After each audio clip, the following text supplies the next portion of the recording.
Okay, let's talk about convertible bonds. Sometimes a corporation will issue IOUs that can later be converted into equity at the option of the holder. And before we get started, let's make it clear that this is a plain vanilla convertible bond. They turn in their bonds and they get 10 shares of common stock for each bond. If this thing was a little more exotic, for example, suppose that we said we won't give you shares, but we'll pay you the difference between the value of your bonds and the value of 10 shares of common stock, then that might call for what's called bifurcation. We would say that that option is a separate contract and needs to be accounted for as a derivative, which is a financial instrument whose value is based on the value of an underlying asset and has net settlement. There's no assets that change hands other than cash at the end of the day. So you'll see the term bifurcation, which sounds fancy, but simply means that separate these things into two separate instruments. We'll account for the host instrument, the bond, separately from the embedded instrument, which is the option. So we'll have two different things to account for.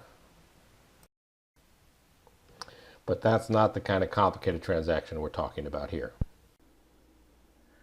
For example, this company here is issuing 20-year 5% bonds, but after 5 years, each $1,000 bond can be converted into 10 shares of $1 par common stock. That 10 shares will get adjusted for any stock splits or stock dividends declared in the meantime, so that people who bought these bonds aren't unpleasantly surprised when it comes time to convert. The only tricky part about this is the conversion is usually established in terms of each $1,000 bond, so you have to do a little bit of division to figure out how many bonds are being converted if they just give you the dollar amount.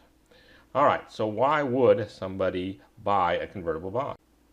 Well, bonds or fixed income instruments are a pretty conservative investment. Even if LL Inc. Cures cancer, you're only going to get a 5% return on your money.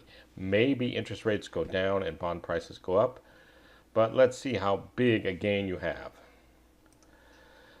Let's assume that you buy this bond on the day that it's issued and then interest rates go down 100 basis points immediately to 4%.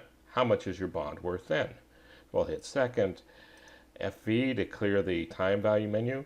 It's 40N because it's a 20-year bond and bonds pay interest twice a year. Interest rates just went down to 4% a year, so that's 2% every 6 months. PV is what we're trying to solve for. If you bought a $1,000 bond and it's got a 5% coupon, that means your semi-annual payment is $25, and you would get your $1,000 principal at the end. So let's find the price of that bond. And so you paid $1,000 for the bond and you can sell it for $1,137. So even in the most ridiculous of scenarios where interest rates drop 100 basis points immediately, you had a one-time return of 14%.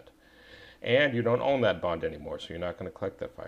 Whereas if Lucy Liu Inc. here cured cancer, the common stock skyrockets in value, probably going to pay you dividends over the long term. So common stock might be a way to get rich. Bonds might be a way to stay rich. So the bond buyer likes the deal because of the potential upside from converting into common stock. The seller likes the deal because it makes the bonds more appealing, and it might even allow them to get a slightly lower interest rate because people say, well, there's this giant upside in the future, so in the meantime, I'm willing to accept a slightly lower interest rate. All right, let's look at issuing the bonds and converting the bonds.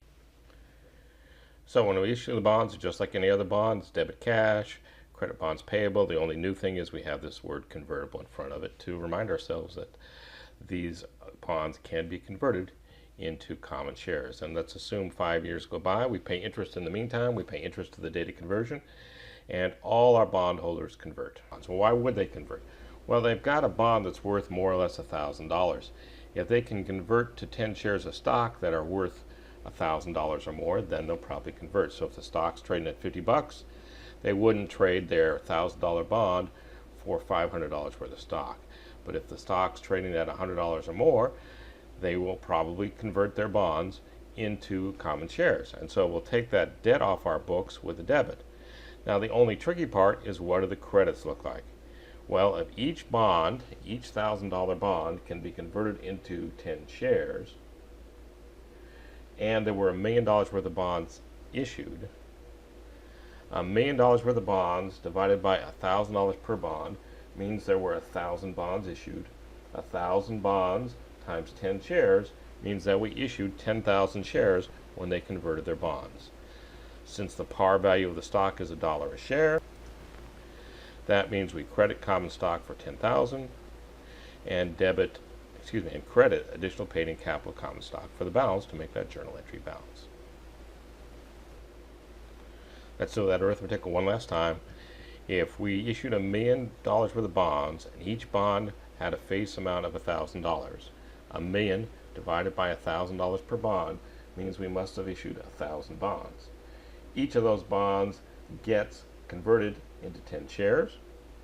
So that means we must have issued 10,000 shares. So we credit common stock for 10,000 and we credit additional paid-in capital for the $990,000 to make that journal entry balance. Notice there's no gain or loss on this transaction. We don't look at what we might have sold those stocks for. So if the stock price was way up there, we could have sold them for $2 million. We don't book $1 million loss. We just use the book value method. I like to think of it as you knew the job was dangerous when you took it. You knew when you originally set up these convertible bonds that you might be forgiving $1 million worth of debt and distributing stock worth much more than that. There is a line of thought that says that if it was a remote possibility that the bonds would ever be converted in the first place, that you do book a gain or a loss, but I've never seen that in real life, and I've always wondered if it was so remote, then why would you even have it, since that didn't add any value to the bond transaction in the first place. But so the most common way to do this is called the book value method, book no gain or loss on the conversion. All right, let's look at bonds issued at a discount or a premium. So the day that we go to sell the bonds, interest rates bump up 25 basis points, so we have to sell them at 5.25 instead of 5. Since I've already got 5 printed on them, we have to put them on sale. So we sell them at a discount. That discount is $30,728. Then 5 years later, people convert. Just like the par example, they convert them into 10,000 shares. It's $1 par value per share, so we're going to credit common stock for $10,000. But we also have to take what's left of this discount on bonds payable off our books. We've been amortizing it all along, turning it into interest expense every time we make a payment. So now let's get rid of what's left. If we've been using the effective interest rate method, I think after 5 years it should have a balance of about $26,292. It originally had a debit balance because it was a discount on bonds payable, so we credit it to zero it out, take it off our books. And then to make the journal entry balance, we credit additional paid-in capital common stock for $963,708. So notice how before, when there was no discount, we credited this account for $990,000. So now we're crediting it for a little bit less, which makes sense. If the bonds had stayed outstanding, this $30,728 would have been continued to have been amortized into interest expense, which gradually would have reduced our equity. Expenses reduce our equity. Here we're just doing it all at once because the bonds are coming off our books all at once, and so we're reducing our equity from the additional paid-in capital from $990,000 down to $963,708. And so that's all there is to issuing and converting convertible bonds. Hope that helps.